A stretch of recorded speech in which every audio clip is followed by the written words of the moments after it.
सवा महबूब हकीकी कोई नहीं है, कोई नहीं। तेरे सवा मौजूद हकीकी कोई नहीं है, कोई नहीं।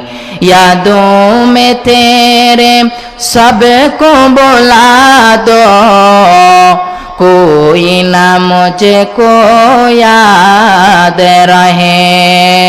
सब खुशियों को आगे लगा दो, खाने दिल आबाद रहे।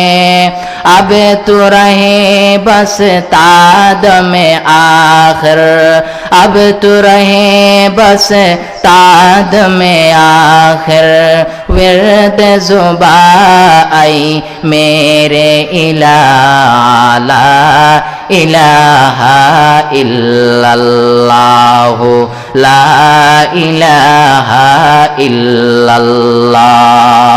এখন থেকে সচেতন হয়ে যেতে হবে, গাফেল হলে চলবে না। জাগে না হে জাগলো আসমা কি ছায়া তোলে। সচেতন যদি হতে চাও, ভালো যদি হতে চাও, আসমানের নিচে জমিনের উপরে দুনিয়ার মধ্যে ভালো হয়ে যাও, কবরে গিয়ে আরামে ঘুমাতে পারবে। জাগে না হে জাগলো आसमा की साया तले, हशर तक सो रहोगे कब्र की साया तले। अला इन्ना औलिया अल्लाहि ला खौफुन अलैहिम वला हुम यहज़नून। আল্লাহ পাক রব্বুল আলামিন বলেন, আল্লাহর ওয়ালি হলে কি লাভ হবে। আলা ইন্না আউলিয়া আল্লাহি লা খাউফুন আলাইহিম ওয়ালা হুম ইয়াহজানুন। জেনে নাও, জেনে নাও, ইন্না আউলিয়া আল্লাহ, আল্লাহর প্রিয় ব্যক্তি যারা হতে পারবে তাদের কোনো পেরেশানি থাকবে না, চিন্তা থাকবে না, কোনো ভয় থাকবে না কিয়ামতের দিন। সুবহানাল্লাহ।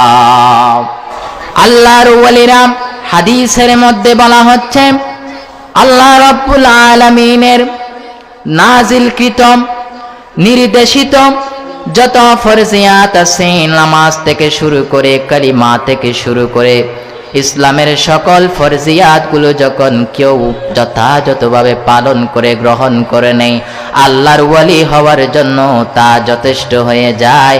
পাশাপাশি যে সমস্ত আল্লাহর ওয়ালিরা এরকম ফরজিয়াতগুলো আমল করার সাথে সাথে, যথাযথভাবে আমল করার সাথে সাথে নফল ইবাদতগুলো পর্যন্ত করে, তাদের সাথে আল্লাহ রাব্বুল আলামিনের সাথে এমন সম্পৃক্ততা হয়ে যায়, এমন বন্ধুত্ব হয়ে যায়, ওই ব্যক্তি যখন কোনো কিছু স্পর্শ করে আল্লাহ পাক রব্বুল আলামিনের ইশারা ব্যতীত স্পর্শ করতে পারে না।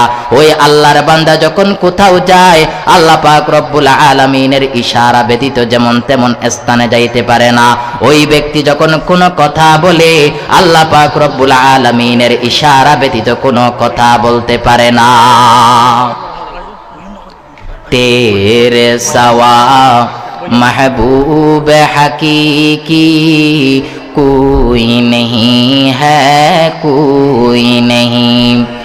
तेरे सवा मौजूद हकीकी कोई नहीं है, कोई नहीं। यादों में तेरे सबको बुला दो, कोई ना मुझको याद रहे। सब खुशियों को आगे लगा दो, खाने दिल आबाद रहे।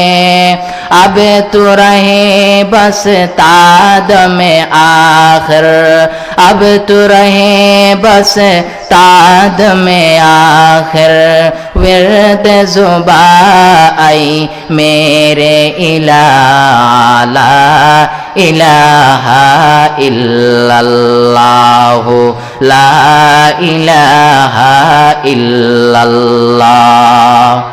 আল্লাহ পাক রব্বুল আলামিন আমাদের সকলকে আল্লাহর ওলি হয়ে আল্লাহ রব্বুল আলামিনকে সন্তুষ্ট করে কবরে হাসরে জান্নাতে আরামে থাকার তৌফিক দান করুন।